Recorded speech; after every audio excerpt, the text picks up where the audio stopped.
All right, so we're live and we're back. Yay. Yay, I get so excited about Wednesday mornings now. I'm April. If you're new to The Positive Effect, welcome. And if you're coming back, welcome back. I'm so excited to have you.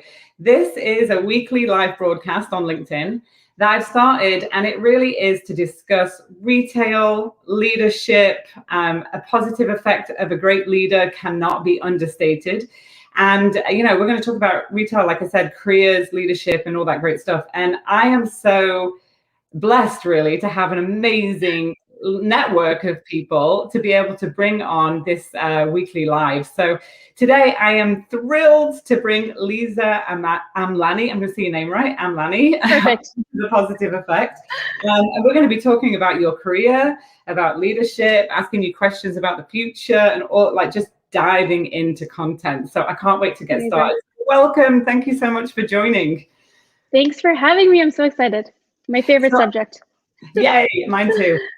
So I'm going to ask you, Liza, just to get started, like, tell us a bit about your career, your story through retail. Everybody that watches these lives are generally in our retail community, and they love hearing about, people's careers, where they started and where they ended up to. So if you can just walk us through that a little bit, that'd be awesome. Sure. So I have been in this wonderful world of retail for more than 21 years. I started in sales, actually, on the sales floor at Harrods, which I loved. It was amazing. I did not know that. Yes.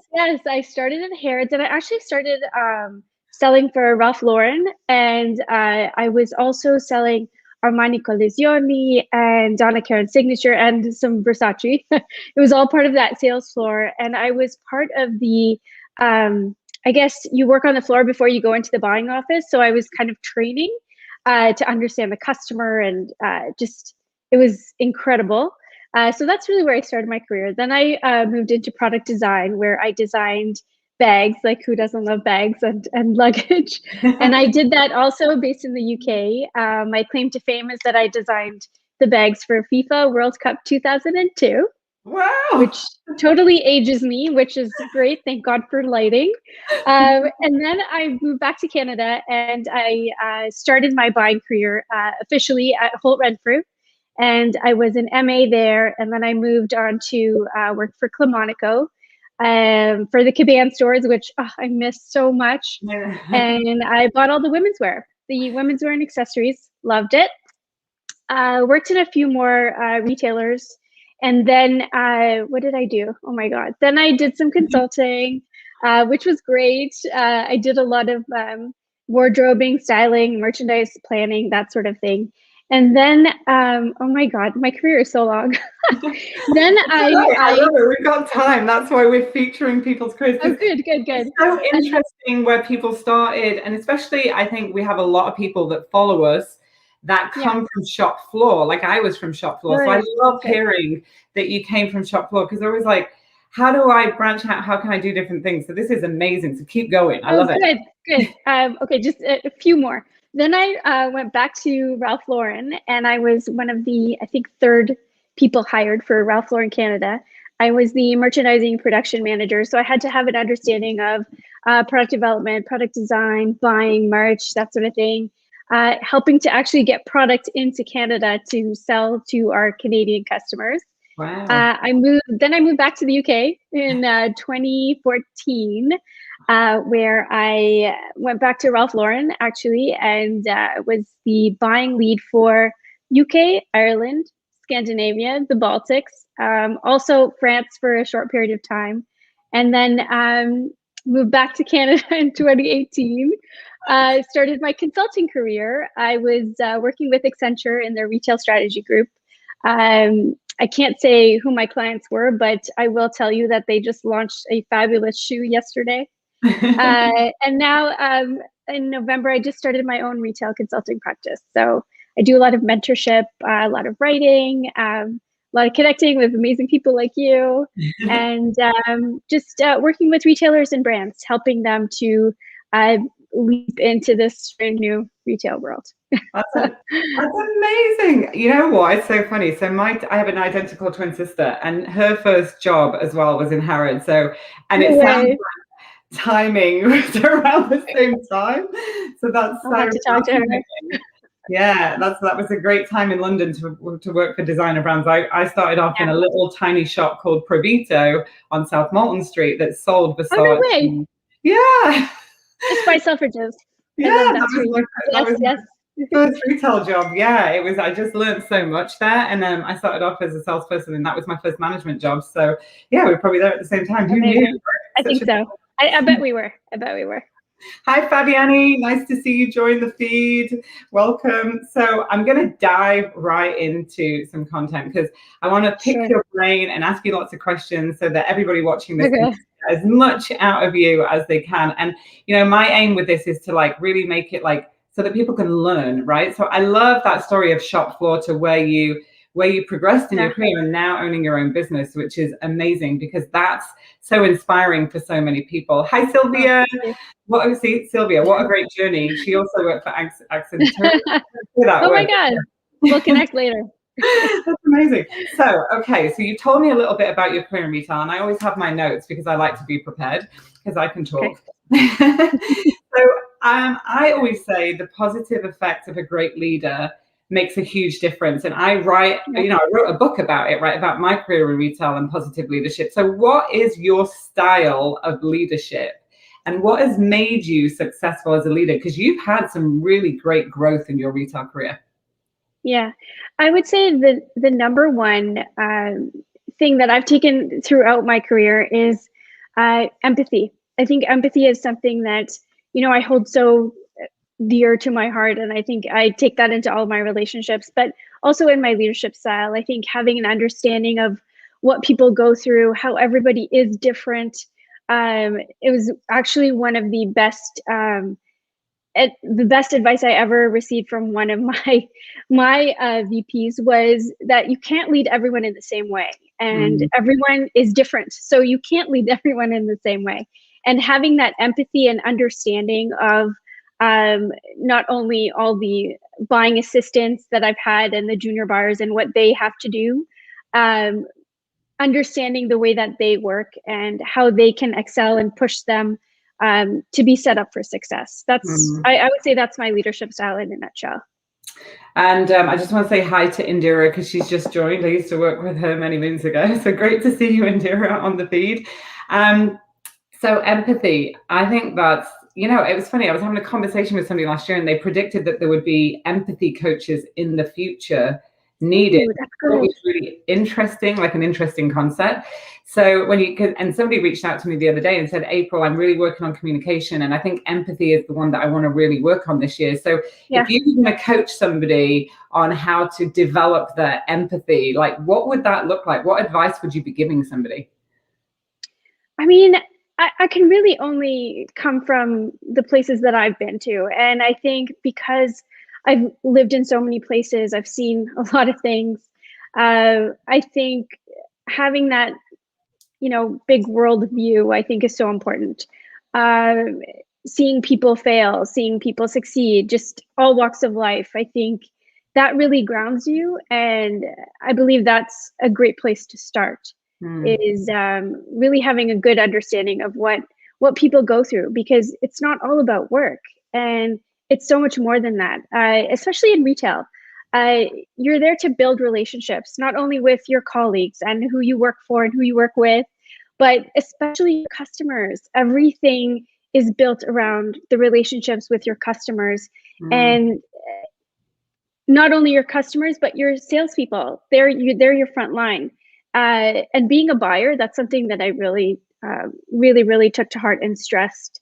I involved them in my buys. Before I would do my buys, I would go to my flagship stores, and they loved it because they felt like they were being heard, and I was letting them give buy-in because they're really the ones who are in front of the customer. Also my visual merchandising teams, because they would travel all around the UK and Ireland, and so important for me to understand, what are they seeing? How are they seeing people interact with the product? Do they like the product? Do they like what I've chosen? Super, super important in terms of cross collaboration with all your teams, marketing included. 100%. You know, people love to work in silos in this industry. 100%. You know, as you know. I could talk about that all day. Hi, Morale. Hi, Roxanne. Nice to see you guys join.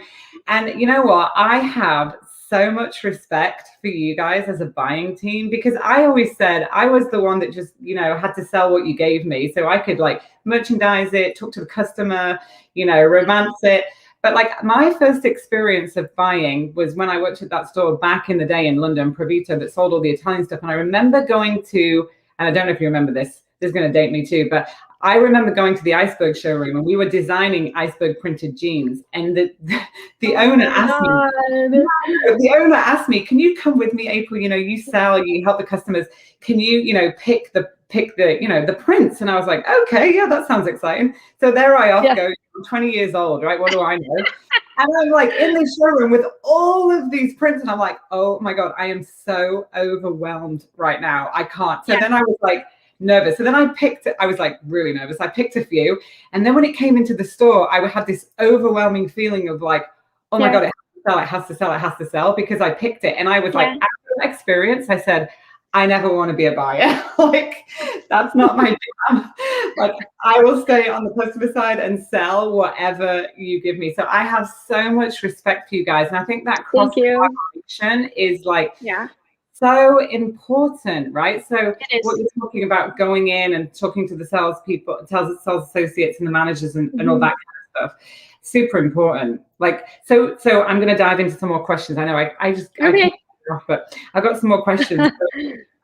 So what I want to ask you as well is, well, we'll go to this question because this is actually what we're talking about right now. How can we embrace more productive ways of working together? Because I think you just said it. You said silos are real. What people do. How do we collaborate together? My experience was always the fields did better when we did collaborate together. So how can we embrace more productive ways of working together cross-functionally in the retail environment? I think that's an awesome question, especially now where retail technology is just, leaps and bounds right now. Moving through teams, especially, let's just look at consumers and how they've evolved and how shopping has evolved. So translating that to the shop floor once, we get through this lockdown life, which, I hope will be soon. And not only will retail technology play like a huge part in how sales teams on the shop floor will converse with their consumers and have different sort of like clienteling and how they use live stream and technology to actually speak to their customers, but also using that technology to have real two-way conversations with their buying teams, with their marketing teams, with their visual merchandisers. So I think that technology is actually going to play a huge, huge role for the sales teams, which is something that I feel like I haven't really seen. When I was in London working at Ralph Lauren, I have to say that I gave everybody on the sales floor my phone number so they could send me photos. I had that communication because I needed it. I wanted it. I felt feedback was important, especially if something didn't sell. If something didn't sell, that was like, oh my God, what can I do? How do I help style it? Do I sell it? Do I go to get on the floor? Like, what can I do?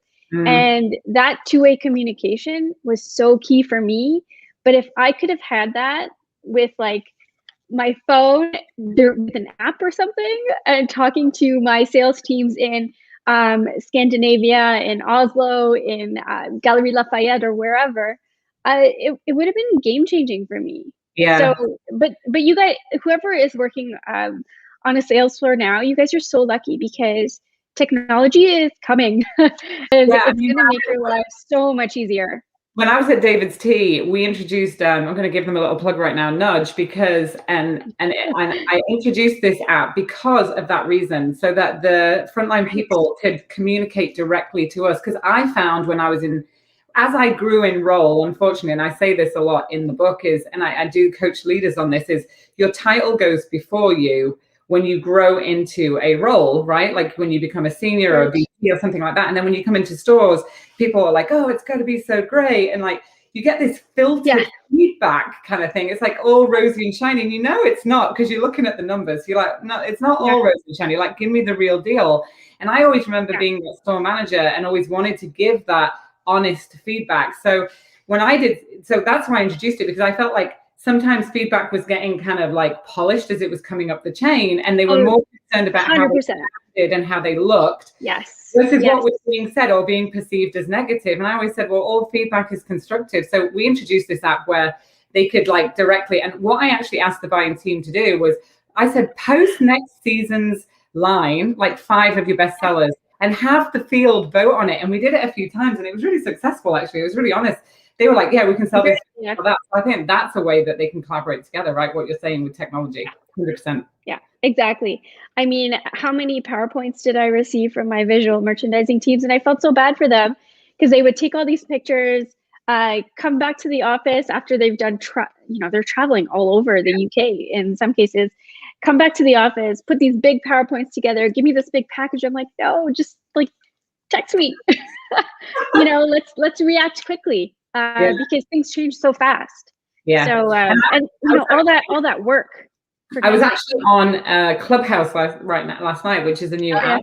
And we were having a retail innovation conversation. I was like, this is fascinating. Like, people are joining the panel and talking about innovation. And I was like, something even like that, like where you could have a voice, like you could have a voice thing, and you could have different things, people conversating about the product and things like that. So it's really cool. Okay, I'm coming back to my list of questions, because I want to ask you so we can learn from you. So share a time that you failed and what you learned. I love asking leaders. Oh my God. This is a good question. I mean, as a merchant, I think that failing just comes with the job, because, there's a lot of guesswork, obviously, and you buy with your gut, which you should not do, by the way. You want to use data, you want to use technology, you want to use predictive analytics, which sadly is still not being used in buying teams right now. Right. But an example of failing really is when your collection just didn't work, or there were, these great key items that you bought that are in marketing. That's the worst, and they don't sell.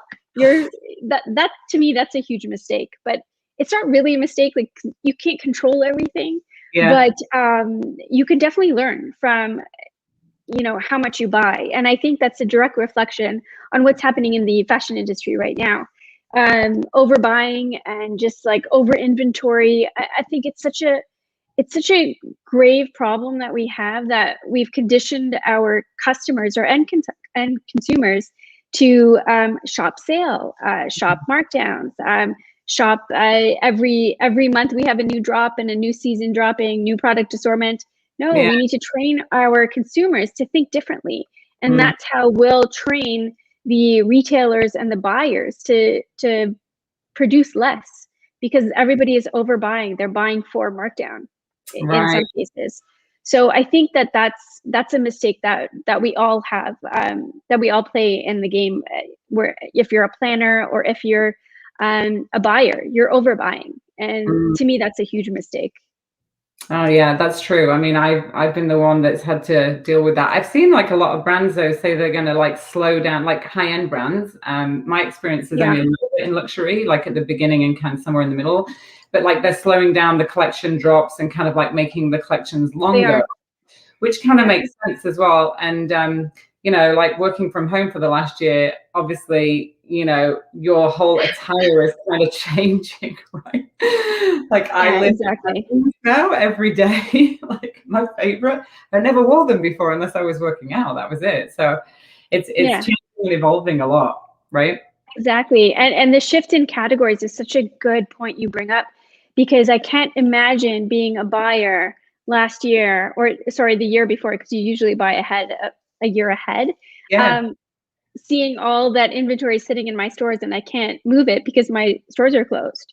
So, and of course you're buying like, all categories, because that's how you plan. You buy jeans, you buy tops, you buy blazers. No, nobody's wearing that right now. So what happens to all that product? All that inventory, all that waste. Yeah.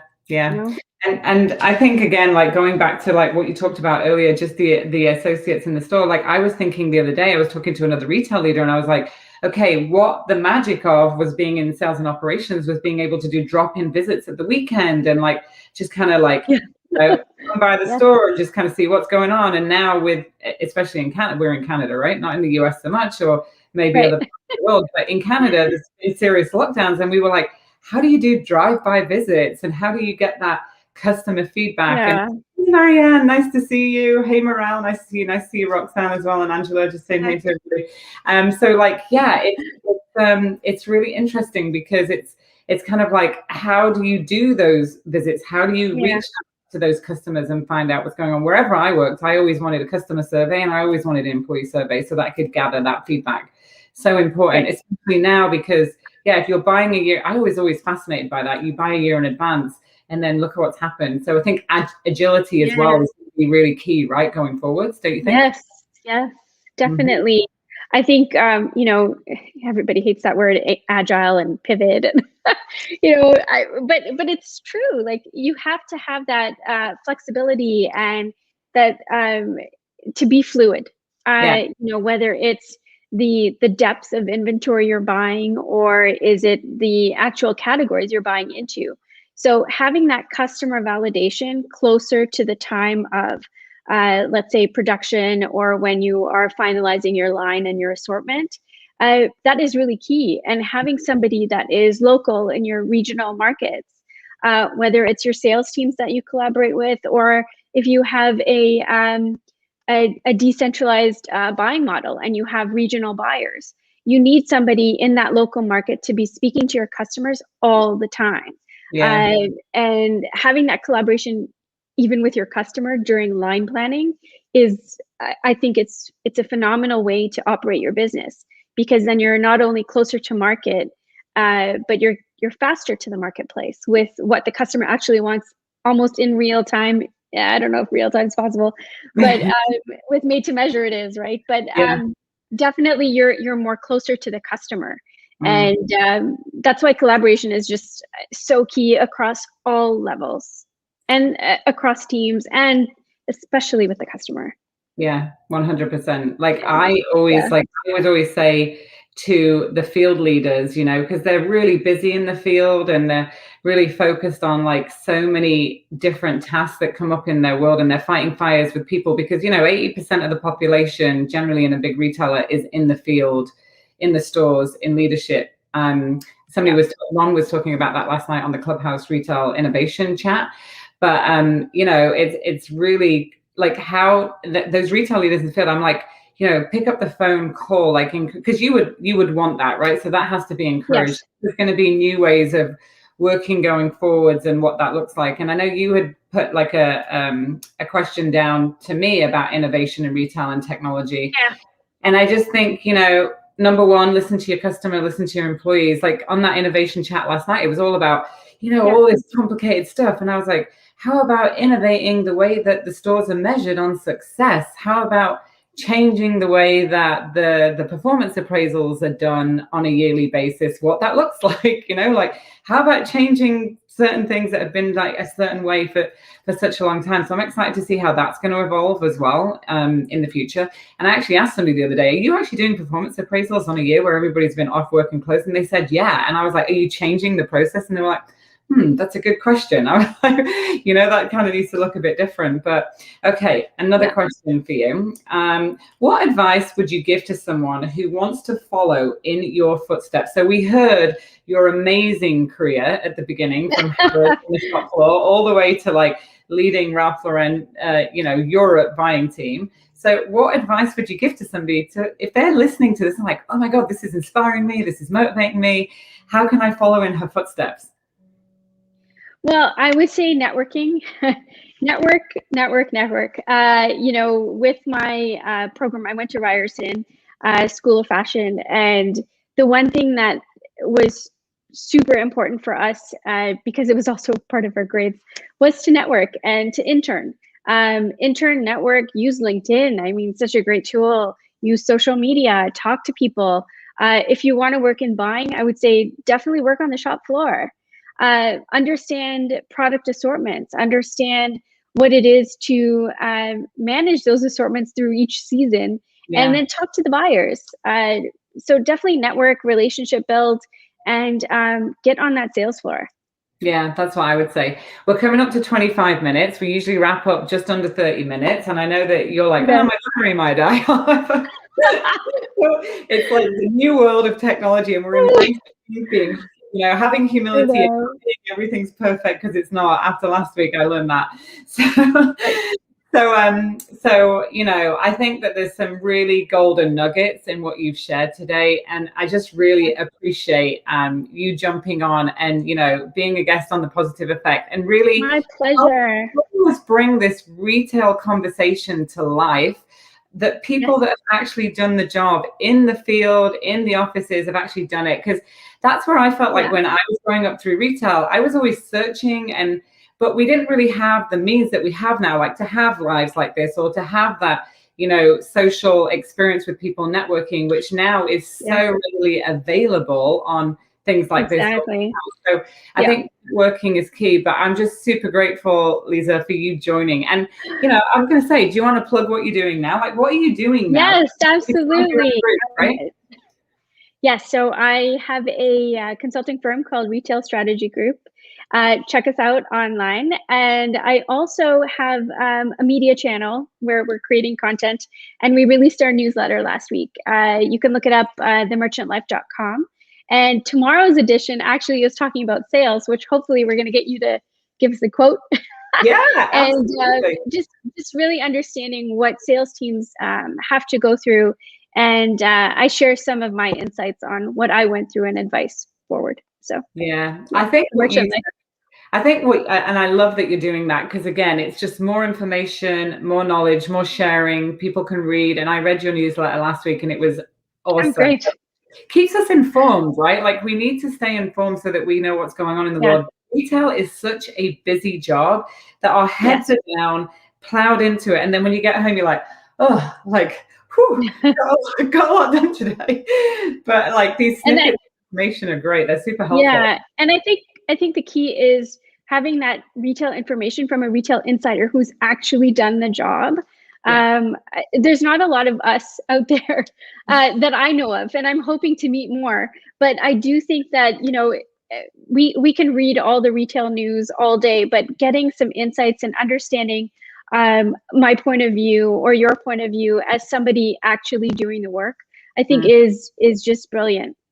Yeah, and that's what I say. That's why I went off and built Retail U, because I was in that job training leaders and managers all day, and I knew what they wanted. And I was, so it's like, I might not have a traditional education background, but I trained thousands of leaders and succession planned them all the way up from the bottom, all the way up to director level and above, right? And so, that's what we're trying to do. We're trying to reinvent and create things that the front line want. At the end of the day, customer experience, no matter what you say, customer experience is always, in my mind, going to be the driver of brand loyalty, because people build brands, right? They just do. You have one experience that's great with a person and one not so great. You remember about that person, and the effect of leaders on people cannot be underestimated at all. Like, anybody watching this, if you're leading a team, your effect and your impact on those people, no matter what team you lead, it matters every day. So think about it,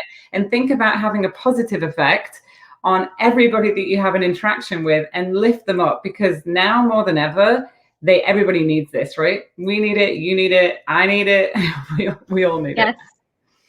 Amazing. Agreed. I love it. We're gonna wrap up, Liza. Is there anything that I didn't ask you that you wanted to share? No, I think that, technology, we all need to embrace it on all levels. And I think that is really going to be a game changer. That's really the biggest advice I have, is just embrace the change. Change is hard. Nobody likes change, but, just embrace it, change your mindset, and, think positive. Yeah. And I always say change takes rigor and courage, right? Yes. Courage to stand up and say, I need the change. Courage to embrace the change and be maybe the one leading the charge. And then second of all, rigor, because change doesn't happen without rigor and follow through, and a little bit of patience to see what's going to pay off in the end. Because retail was so reactionary. We want that sales comp today, and if it doesn't happen, everybody goes in a spin, and that's not always the good. best way to deal with things. So anyway, we're coming up to 29 minutes. I want to honor everybody's time. I want to thank everybody for joining us. Share this if you enjoyed this conversation. Share it on your network, share it with your retail family and community, because we want more people to join this conversation every week. And we'll be bringing on leaders just like Liza to have these amazing. So thank you so much. I love it. Thank you for having me. This was awesome. All right. Bye. Oops.